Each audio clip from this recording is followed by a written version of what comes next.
What's up, everybody? It's episode 113 of Value Town. I'm ChanManV, and joined by Noxious and our guest Firebat today. What's up, fellas? Not much, man. Just the usual life. The usual life. Waiting for Value Town every week. Waiting for Value Town every week. Yes, that's like everybody else watching right now. Precisely. Firebat, how about you, man? Doing good. Yeah. Chilling. Got electricity back finally. What? You didn't have electricity for a while? 8 days, no Holy electricity. Crap, seriously? Yeah. Oh my god. It was a bummer. So I had to throw out my food and like clean a bunch of stuff. My whole house smelled like garbage because I don't know if you've ever had no electricity for a while, but your food gets gross. Yeah, I can imagine. So yeah, but I'm back now. So that's fantastic. I love the internet, being connected. It's a good time. I can't even imagine that because we live in Florida, right? And I always have this like nightmare scenario just with the hurricanes and like if the hurricanes hit hard, I mean you lose power for like 2 weeks or something like that. So I'm just like wishing and hoping that'll never happen, which it hasn't happened since I moved down here. I can't imagine. That would be horrible. Oh God. Yeah, I'm gonna get a generator. Yeah, that's what usually happens. For the price, it's worth like happens. not having the hassle hit you really. So yeah, especially in Michigan because it gets cold in the winter. So like your pipes freeze if you don't have heat going. Yeah, that's true. It's a bummer. Totally. Well, I guess you could have always used your phone and played Hearthstone during this whole time. Well, I did sometimes. Yeah, sometimes. All right. You can stream from mobile, right? You probably can, honestly, if you figure it out enough, right? You workshop it. Oh, wow. Yeah, but I don't know if quite a lot of like resources drain on your device, right? Like, that's you true. can do it technically, but how long for? And is the quality worth it? Dude, I can't even play Hearthstone. They got some crazy new phones coming out like every day, and maybe you like, hacksaw like a couple of them together, make some super phone. Maybe. I mean, the biggest thing about the doing that is just it's the batteries. Like all these awesome phones come out, but the batteries are still the freaking same. Well, plug it into the wall. You don't have electricity. That's the whole point, right? Oh yeah. Plug it in the wall. Just use your damn computer at that point, right? Yeah. So it's just So it'd be if somebody could do that and take a picture of that, I would just jimmy together some crazy mobile streaming setup. That'd be pretty awesome to see. Number one on Reddit, I bet. Hire this guy. Plug it into the wall. Hacksaw few to get like phones together. Samsung. Get him exactly. The Pokemon Go streaming setup. That's for a while. That's what it was, right? I did that once. I did that one. Never again. It's not after cool that. to do it anymore. I know, like, it totally is. For a period, you didn't get made fun of for a while when you were doing it. It was just like the hip thing to do was just going around catching Pokemon. Yeah. And now it's like you see a guy run out to try and catch Pokemon in the middle of the street and you just turn away, pretend you don't know him, and walk the other direction. It's become a lot less hip.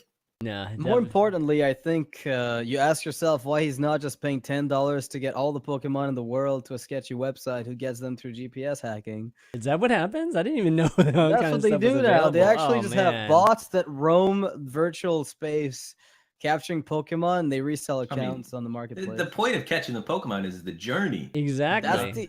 The journey is like, how does the song go? I don't know. The journey is not half the battle, but is the point. You're so far off the mark right there, dude. Like, there's no way this. I'm totally. He wants to be the very best. The purpose is my cause. Or to train them is my cause. Train them is my cause. Okay, right. But what's the? There's something before that.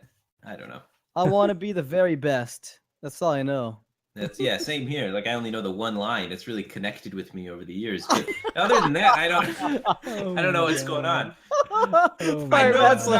I know for sure 100% though. There's nowhere in the lyrics where it says GPS hacking $10 catches them all. Like that's not. No, that's not a thing. That's not a thing. That's not what Ash Ketchum would want. I didn't know there was GPS hacking stuff. I know there are these little things that people sell that like if you just walk around, it just automatically catches them for you.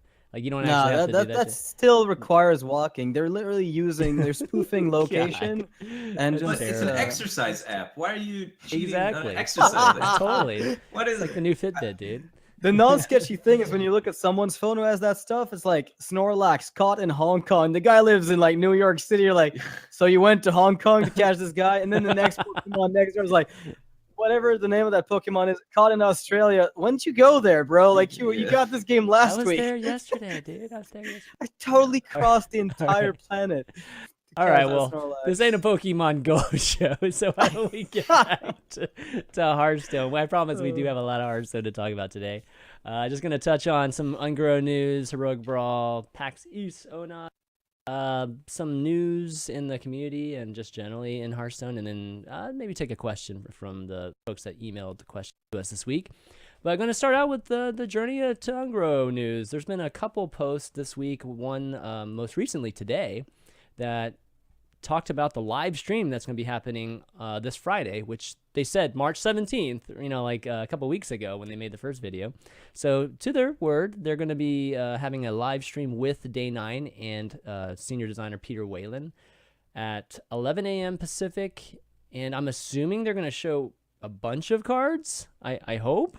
I mean, this is actually this is definitely better than I expected. I expected just like one site to reveal one card or something on March 17th. So this hopefully will be, a good 10 or 20 cards. What do you guys think it's going to be?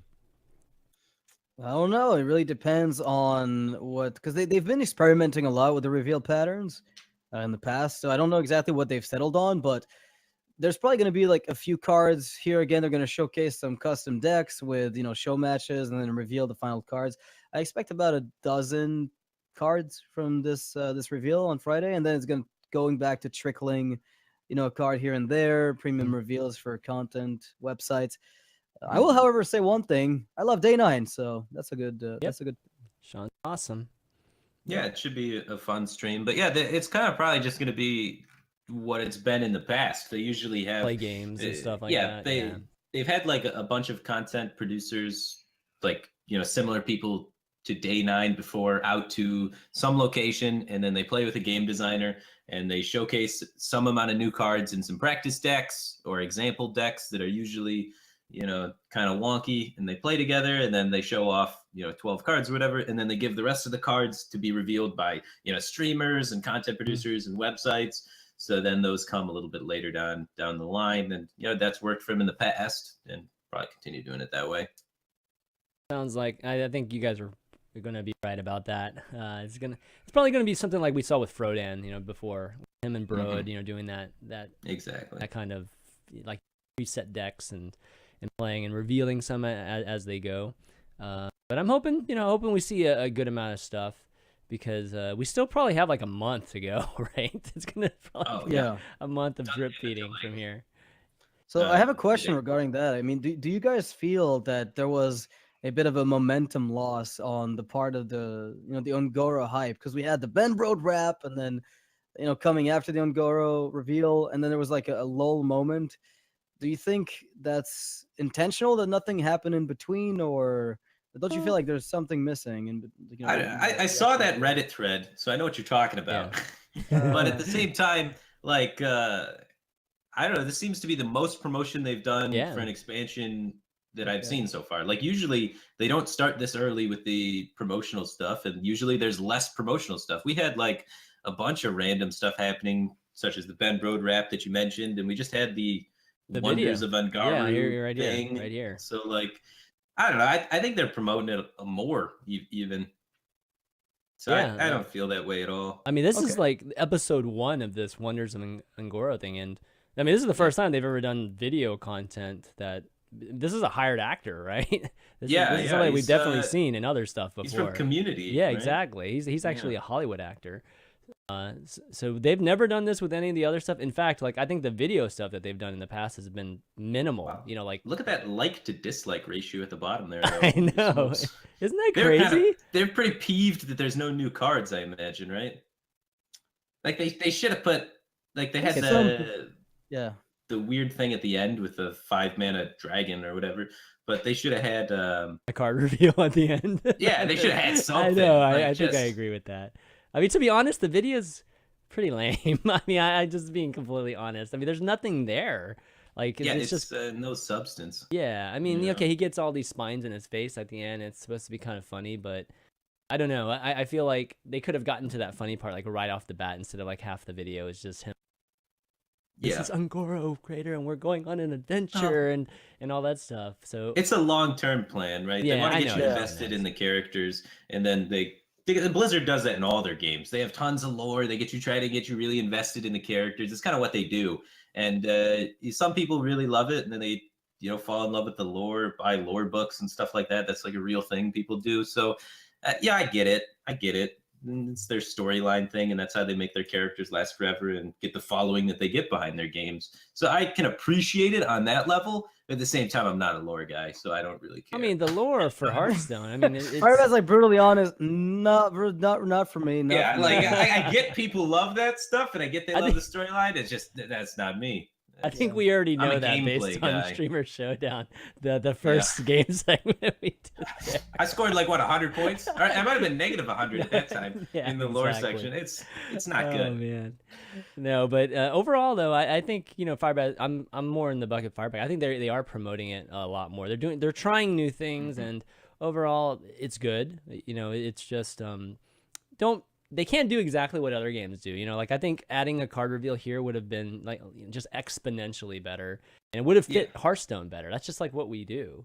So if even if the storyline was him adventuring in Angoru and every week he discovered a new card, if they the things that shot him in the face with spines. Yeah, what if there's a card there? That'd be cool. A card. Yeah. Like if that had just been a card shooting him in the face, like it's kind of memey instead of like an actual like realistic looking plant thing. Just a literal card shoots him in the face, and then he picks up the card afterwards and adds it to his book of adventuring and discovers things and adds it to his journal as he goes along.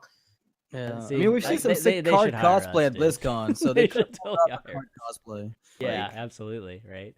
I would think I was hoping when I was watching this, I was like, oh, this is interesting, but then I was thinking, why isn't it Elise? Right? Shouldn't it be a girl? Shouldn't it be like a this is the new character they're introducing, right? Maybe he has a card. Maybe he has a card. Yeah, he's going to be a card. He's probably going to be the main guy, the storyline thing for an explorer. Lino Shaxson. Don't you know Lino Shaxson? Is that his name for real? I don't know. Please. Firebat was freaking out. He's like, no, not again. I'm sure the whole point of the video is to introduce you to this character, so the point just flew way over my head because I don't even remember his name. Yeah. But he's probably going to be a character throughout the story, and they're going to create lore behind it, and he might have been a character in World of Warcraft. I don't know. Was he? I don't know what's his name. I don't know the guy. Didn't even watch the trailer. I mean, they're trying to create their own lore, man. The Hearthstone. Yeah, I know they're going. Honestly, what Hearthstone is doing now, and I actually like that. What they've done is they've separated themselves from what World of Warcraft, has as canon lore, and you can tell even with the original art that they've added to the game, where they request, specific art pieces for dinosaurs. Like the WoW TCG, if you go back to these old art pieces, does not use that art. So they're creating new characters, new creatures, or at least putting faces on names, right? Which wasn't something that happened in WoW. And Hearthstone is, as a result of that, actually incorporating itself in the canon lore of the Warcraft universe. Now you see like the Lord Jaraxxus card coming up in World of Warcraft. You can loot it, transform into Lord Jaraxxus. So a lot of things are, being cross-referenced even within World of Warcraft, which is kind of cool. I kind of like it. Yeah, so I think this is the first step, or one of the original steps in that process of creating their own lore. And as you can see, people don't really like the fact that it's just storyline, but these sort of things work, and people will begin to care about the characters in the storyline, and then they'll make money off this. So it's just making you emotionally attached to the game that you play, so you love it more. So next level marketing voodoo. Yeah, exactly. Inside. So they actually had another hint that was actually before the video, and they tweeted this out. The Ungor expeditions will have their rewards. And it's basically a picture talking that journey out with 5 others searching for the legendary Barnabas. Assuming Barnabas is a legendary card, is it a quest reward? Is this what this is saying? Or do you think it's some other complete element? Quest reward. It's just a quest reward, right? Okay, I just would... Pretty sure, at least. I think so. Is there going to be an adventure with this expansion, or is it just an expansion? There's going to be an adventure that is going to come out as like content you can consume, but again, you don't have to. They've said that they want to add an adventure, I think, every single set, but not as required content. Yeah, sure. So you're not going to get a reward. Like Barnabas won't be the reward for that. So right. Maybe this is alluding to that. That's what I was wondering, if this was just the again a quest reward, or is this going to be an adventure mode type of thing? Yeah, and it might be just an adventure mode reward, because people love rewards for stuff. Like, I can't imagine the adventure mode's going to see too much play without any reward. I think it might be a card back, frankly. Card back, sure. I think what would be nice, and I think this idea has been thrown around, but I would love to see alternate art. Not voice lines, just Amani Berserker, alternate art with a different pose instead. The same damn character, right? Noxious, my phone cannot handle alternate art. Oh, you're right. The app's not going to fit on my phone. I can't. I apologize. I've already had to buy an SD card. Let's not max that out. Like, yeah, come on. You're correct. You're 100% correct. As long as we have all the different location based media or whatever on our phones, it's going to be pretty tough. I think maybe for the phone problem, if they wanted to add alternate art, one thing they got to do is they have to take away the distinct Murloc sounds, right? Just lump them all together, because right now every Murloc makes its own different, so they have a different file for each of those. If we could lump those all into one Murloc file and just have one unified, it would be a lot smaller on the phone. Then we could add custom art. I mean, you could take it a step further and just make it so Beast also do that. Yeah, Beast, but every roar is kind of you got different beats. Like, you can't have a snake making an elephant sound. Like, I would like a snake making a Murloc sound. I'm down for that. Should there be a game mode where you download a client where everything makes Murloc sounds? Yes. Oh my god. Murloc Stone. More like, I like it. More like, can they just send us the Murloc sounds via the server and just stream it that way instead of having us, in the build itself? That's what takes up the most space, is the sound files. If you get rid of those, then you can add custom art or whatever. No way, right? The graphics take more than that. Sound files are huge. Sound files are massive. They're OGGs, dude. Like, they're pretty big. Okay, yeah, I never really thought of that. Unless they've compressed it on mobile phones, but I'm pretty sure they're OGGs. Yeah, I'm pretty sure OGGs are huge. Yeah. All right. Well, why don't we move on from Ungro and talk a little bit about let's talk about wait, what was that? Journeying away. Journeying away. Yes, at least for a couple days here. Let's talk about Heroic Brawl. That was a big thing this past week. And Firebat, you were one of the first to get 12 wins with the J Druid on day one, I believe. That was like exactly a week ago. Kind of popped on. It had been 2 hours into the Heroic Brawl. I didn't realize that it was something that was happening or anything. And I was just kind of chilling, and then decided, I'll make a run for it. And then I built a deck, started playing it. And then I was like, I'll probably turn on my stream. So I kind of started halfway through my first game, and then carried myself to 12 wins with Jade Druid. Yes. So I figured Pirate Warrior would be super popular. So I tried to hard counter Pirate Warrior. And I think 8 out of my 12 games was against Pirate Warrior. God. So that worked out pretty well. I just had a meta read, put a bunch of taunts in my deck, and then my meta read was successful. Now, that doesn't always happen, but at the time, Pirate Warrior was everywhere, so I figured it would happen. And then what happened after that was J Druid was everywhere right after Firebat finished it, because he tweeted it and it was on Reddit and everything. So and then Dragon Priest came over. Yeah, and then Dragon Priest came over. I got 12 with Dragon, so I can't say I didn't partake in that. But yeah, the whole Heroic Brawl, for those of you that were listening, maybe that don't know Heroic Brawl. Heroic Brawl is this special brawl that they've done once in the past where you can buy in for 1,000 gold. And the objective is to get 12 wins, kind of like Arena, but you get these enormous prizes if you can get even just at 10. Once you get to 10, you get a golden card, legendary, plus a bunch of packs and gold. But if you get 12, you get just the crazy three golden legends and 50 packs and 1,000, or roughly 1,000 dust gold. You should be able to get decent returns if you're a legend player. Like. I don't know. I have no problem getting to the break-even point, which is like 7, right? 7 no, it's not even. It's like 5, I think. Yeah, I have no problem getting to 7 or 8. So yeah, 7 or 8, you're doing well. Yeah, it's pretty easy to break even. So, but Yeah, the reason why they do this, though, they do it right before the expansion to get everyone's gold out of the system, get everyone's gold invested into old packs, so nobody has gold to buy the new packs, so then they have to spend money into the game again. It's all a scam, man. We were talking about that last time with the rat, and the conclusion we pretty much came to was that if they release it after the expansion is just released, people complain that they've already dumped their gold. And if they release it mid-cycle, they say, well, now we don't have gold for other things. So people always find, like, you just never have gold, frankly. No matter how you spin it and the time at which you release it, it's always overpriced for the average player. Like, the average result is always going to be skewed. If they did it after an expansion and people could compete to get the new packs, they would be excited. That'd be awesome. But the thing is, they don't have any more gold, right? At that point, so they have to literally wait. Yeah, but you're getting packs, gold though. that they would spend on new packs you're getting, on Heroic Tavern way Brawl. more efficient, yeah. So they go into Tavern Brawl without the new cards? Yeah, exactly. People are going to get destroyed, dude. Wow. Okay, maybe people play the old if decks. If I played Pirate Warrior like right when that thing came out, I'm sure I would do okay. I'm sure I would get at least 5 wins. And then it's a cool testing ground because then people they do their first run with none of the new cards, then they earn the new cards, then they play a second run with the new cards, and then they're like, I figured out the meta. It's just a cool. It would be way cooler. You know what? That's cool. Less money. Yeah, they'd make way less money. They make way less money. They make so much more money getting everyone to spend their gold and then have to buy packs with real money afterwards. It's really smart, but I hate it.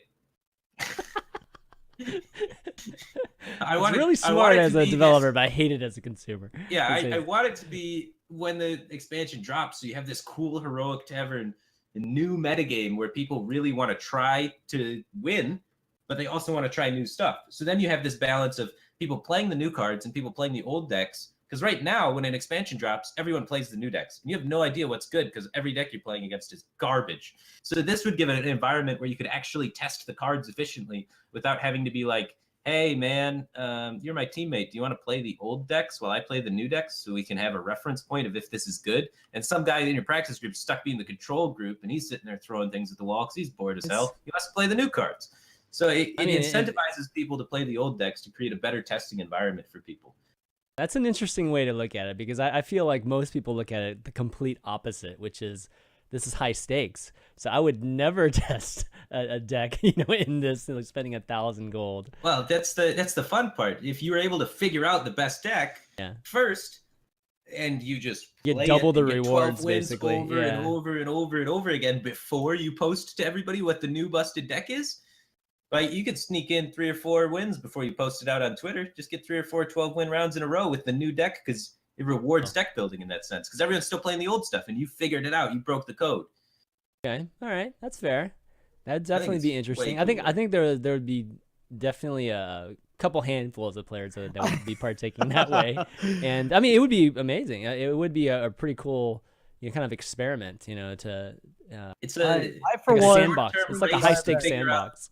Short-term race to figure out what the best deck is with the new cards. Yeah, sure. Like, it's cool. I think you're overestimating the average deck builder's propensity to the average Hearthstone player's deck building interest. I feel like most people are too scared to do anything in this game without being given a deck list. Let's be real, guys. Let's be real. They're just sitting there waiting on Reddit to see what people but I'm tell not them kidding. to play. People have ladder anxiety. They have ladder anxiety, and so they don't even want to queue up until they're confident that the list that they've got already is top tier. So people wouldn't even queue up unless they were some of the top pros, right? That's generally the way I see it. Or they're gambling degenerates that already are spending their real money on the game, like on the $9.99 roll. So that's the environment that they're put in facilitates this behavior, though. If you open it up to where they have this risk reward where they get rewarded for creative deck building instead of punished, they have the opportunity to be rewarded, then they will be more creative. If the environment suits it, the player base is going to fit it. Like, and the way they have it right now, there's no reason not to wait until the ladder's figured out. Yeah, conceptually, I agree with that. I definitely agree with that. It's just even what you're talking about right there, Firebat, that's going to last like a couple days. Like it doesn't even last very long, even with that, and it's unfortunate that way. At least it's a few days, though. It's more than an hour. It's more than a couple hours. I'll take what I can get. Yeah. Okay. True. But overall, Heroic Brawl, they didn't limit it. This was unlimited. I don't know. I think it went fairly well again. It didn't feel quite as epic special as last time, but it still felt like a special event. So. hopefully they continue doing it. I still think they should have like another option, like, have the very beginning be something where you pick the stakes, and then have different reward systems for that. Because the whole goal is to have basically have it be a gold sync. So why not have a gold sync for all level, like any kind of player, right? Why not? Yeah, I think it should scale. Yeah, I think they should change it from a gold sync though, and just scrap this whole Hearthstone Championship Tour system that we got for Open Cups, and just run that through Heroic Tavern Brawl, because it's essentially a tournament that fixes all the problems with Open Cups. Because the biggest problem with Open Cups is you have to start it at 7 a.m. on a Wednesday or something like that, and then you have to play for 8 hours straight with no breaks. And there's a lot of people that can't do that and just don't have the ability to participate in it. Whereas the Heroic Tavern Brawl, you play a game and then you finish your game and then you go do whatever. You come back, you play another game, and there's no delays. There's no sitting at your computer just being pissed waiting for the other side of the bracket to catch up. It's just so much smooth, cleaner, and it's in client. If they used that and you could like play Heroic Tavern Brawls, and if you win them, you get like 1 BlizzCon point or whatever, and you can do that once a week, that would be amazing. That would make the process for qualifying for Worlds be a lot more streamlined and accessible to everybody. Yeah, I think that would be, and there'd be a lot of good players playing it too. So I mean, it would be plenty. It would up the competition levels and whatnot too. And I think that would be insane. I think you just have constant tournaments available all the time. You don't need to go to these third-party sites to run all these tournaments that are half the time not even in the correct languages. Half the time the admins are screwing up all the time. Blizzard has no control over what's going on whatsoever. So it's just a clown fiesta the whole way through. I think there might be some validity to the point you bring up as far as what Blizzard is doing with the Heroic Tavern Brawl as a perhaps testing ground for this type of idea. Because what they've got basically implemented here is like a tournament system with the brackets being generated, quote unquote, with an entry fee, right? Like it's kind of the way that it's done at the moment. The thing is, it's not structured enough. Like there's no bracketing. There's no telling you the leaderboard, like bracket or anything.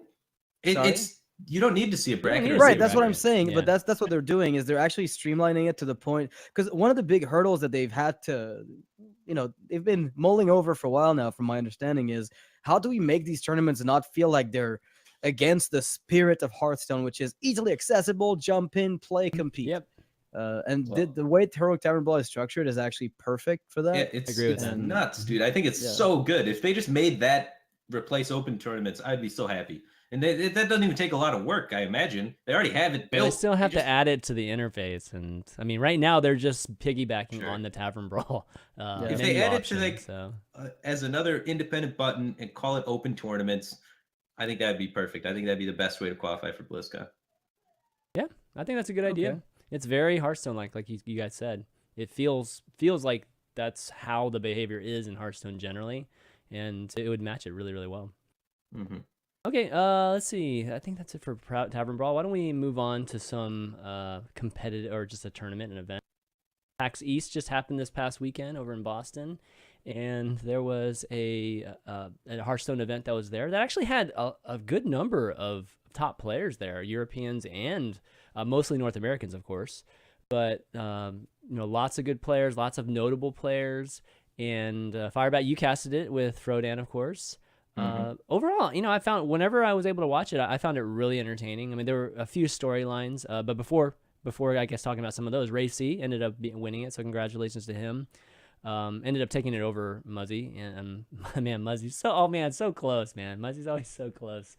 This one, he was really, really close. A couple opportunities too. I was just like, oh no, dude, he might have been able to swing it. Might have had a different outcome actually, but Ray C ended up taking it, but. There were definitely some funny storylines going on. Toast, I think, Disguised Toast being one of them. Having him be in the tournament and actually having some success against some of the notable players too, with, what seemed to be Mimi decks, but decks that actually had attributes that were good against the current meta, at least the events meta. So it ended up working out even with the little Mimi elements to them. But overall, what did you think of the tournament? I mean, it was fun to cast. It was really long. I casted like 10 hours a day, 3 days. So it was brutal. By the end of it, you're so exhausted and it's so hard to, formulate thoughts that make any sense. But it was really fun. Hearthstone tournament. I mean, there wasn't too many things that were like stand out and exciting. One of the things I guess that was the most standout was Priest, top tier class after that, I'd say. Yeah. I mean, all of the players in the top 4, I'm pretty sure, except Ray C, had Priest. Which is so funny because Dragon Priest has been here like for a long time now, you know, and it's just funny how it's risen like in the last few weeks to be just crazy top tier. Like I said, like there are a lot of people that got 12 wins even on Tavern Brawl, right? With Dragon Priest is good. It was just crushing it left and right. It just sucked against Shaman at the time. Now that Shaman's subsided, it's crazy that it's just like so good. Spirit Claws was just, I guess, yeah, holding exactly. it back. Yeah, that's 3 damage is perfect from all my good minions, man. I would have never thought that removing Spirit Claws would have had such an impact on that matchup, but apparently it does. And Priest just destroys mid-range Shaman. Like, it's not even close. It is insane how much Priest just bullies the mid-range Jade Shamans. Yeah, and the Jade Druid too. So it does super well against a lot of the strong decks. Oh man, what are we gonna do without them after the rotation? We need a replacement for Dragon Priest because this thing is gone, right? I don't want another Dragon Priest. I'd like something more interesting, perhaps, but that's gonna be sad. The deck keeps in check. It's like it's got the perfect like tempo turns to count, and like the high health minions. It's got all the elements to counter the Jade shenanigans. And I mean, Dragon Priest is probably the most boring deck in all of Hearthstone to play. It is by far, but the it's point the Curbstone is, at its best. I am so glad that is going away because holy crap! I'm glad it reached tier 1 now. Like now, people are all like, everyone's got to play Dragon Priest. I'm like, really? Do I have to? It's like, almost gone. At least it's gonna be gone next week. Thank God. We don't even have to learn this. Well, it was mission accomplished. Mission accomplished for Blizzard, right? Mission accomplished for Blizzard because they created Dragonet Operative, trying to make Dragon Priest something good for like 3 or 4 months, and that's it. Like they knew that, making a card that's crazy powerful like that. So finally, it actually reaches there after however many months, 2 or 3 months that it's come out. It's reached there. But you're right, it's Curvestone at its best. I mean, it's just all in Curvestone too. Like when you play it, it's pretty straightforward. Then another thing that was cool at the tournament, we got to see sacrificial packs get used. So ChanManV and I were talking about this a few weeks back. Like, hey, when are we gonna see people start teching a control Reno lock like with more top end and a sack pact in it for the mirror match? And we were talking, well, the existing decks really punish that. It doesn't work unless nerfs happen and blah blah blah. And then lo and behold, the Toast decides to meme.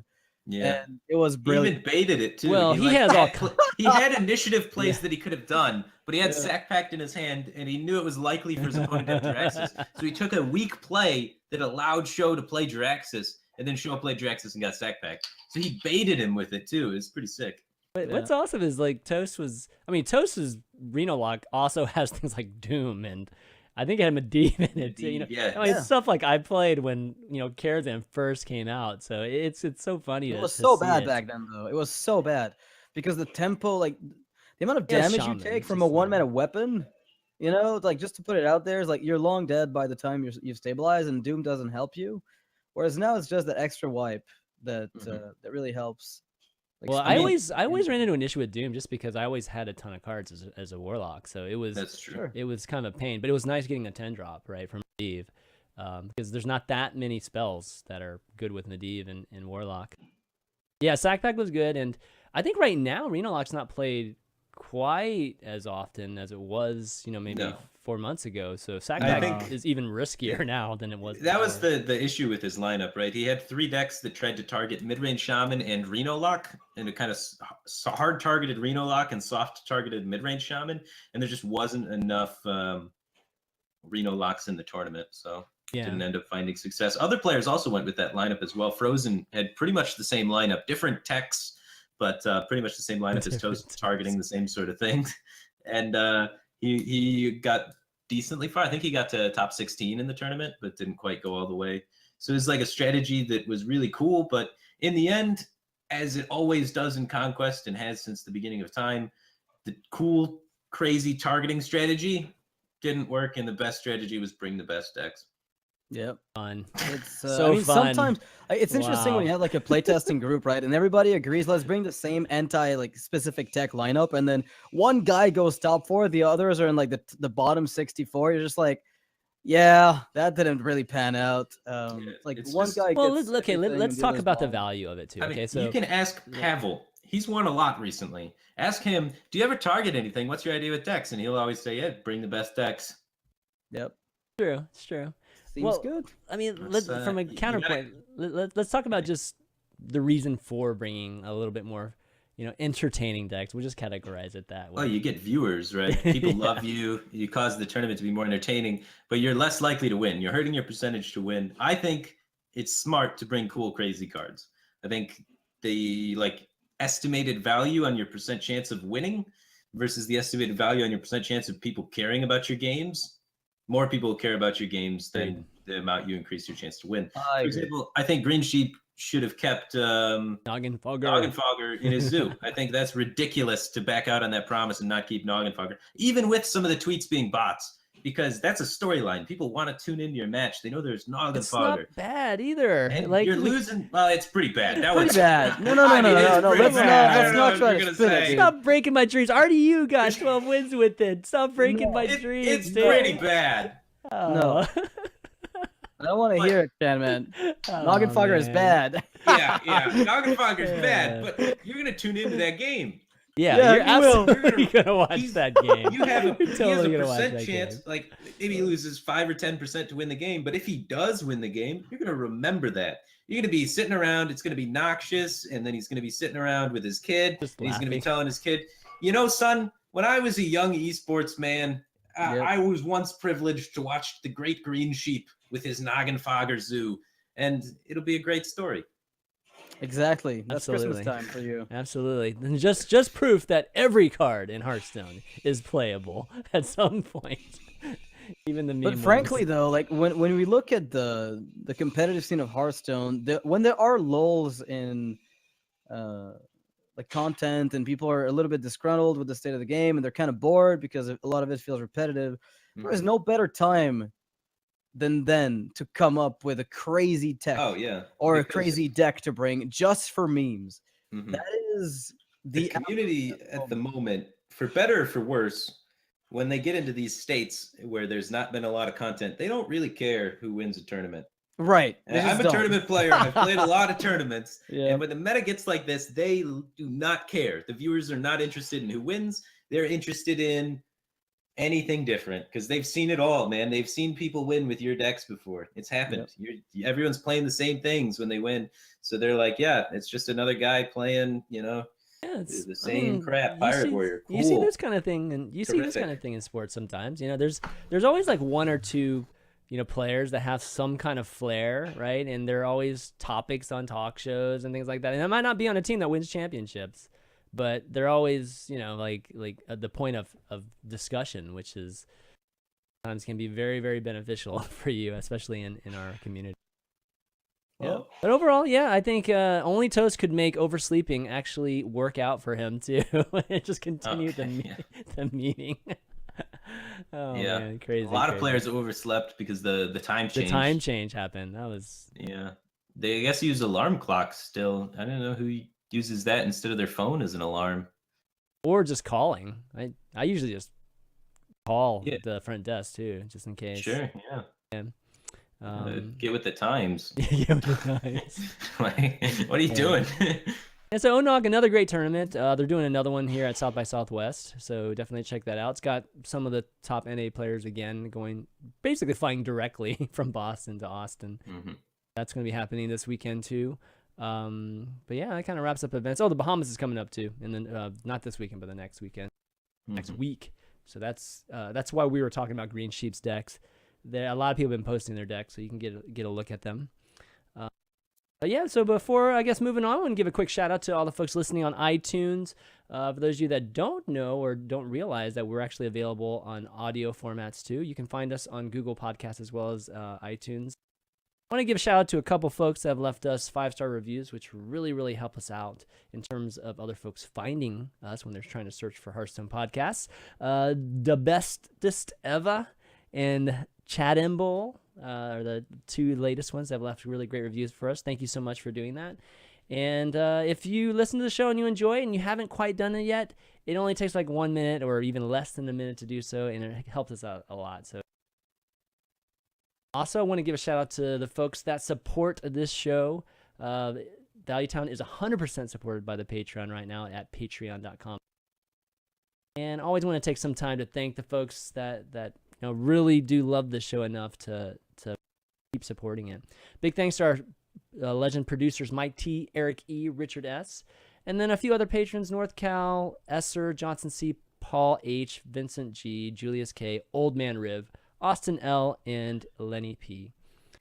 You guys are the best. I mean, we wouldn't be here, honestly, without you guys. And, of course, you guys always make us qualify for our Smilestone segment, which, I'm sure half of you guys in chat right now are getting ready to super excited about it. Super excited, cringing super internally. cringing. But you know what, guys? We got to have at least some happiness in Hearthstone each and every week. So, all right, going to start up the music here. And 20 seconds, guys. 20 seconds of our most beautiful smile. Starting. I don't know what's going on. I've never You've been never a part of this. What? You've No. never been part of this? Yes, you have. No? Okay, No. so we have to give our best smile for 20 seconds. Okay. Here we Your go. best smile. Here we go. Starting now. This is kind of weird. Sound like you're at the dentist office, dude. Well, I'm trying to keep my, mouth. I think that's the rules, right? I don't know. There's no rules. You can talk. You just have to Oh, talk. okay. I was just trying to Smile. stay the smile the whole time. It's tough to talk like that. Okay, that's 20 seconds. Whew. You've never been here for this? I'm surprised. Wow, I thought No, we had actually started after Firebat got busy with life, and we got a bunch of Oh. other guests on the show at the Okay. time. Yeah. So that was one of our Patreon milestones. It's milestone. So we've been doing this every week. Yes. And we even added the romantic Love music it. now. We don't hear it, but it's on the Oh, podcast. okay, good. Yeah. ChanManV has it in his ears. Yeah, I he have has it in like my a ears. whole You don't hear it, romantic but- vibe. He's got it all. It's We're missing Smile. the It's the song experience. Smile. No, That's what it is. it's definitely a romance song. It's a I don't romance care song. how you spin it, dude. I know. I man. have- We gotta I have get Ray watched on it. here one of these days to have him do it. But thanks again, guys, for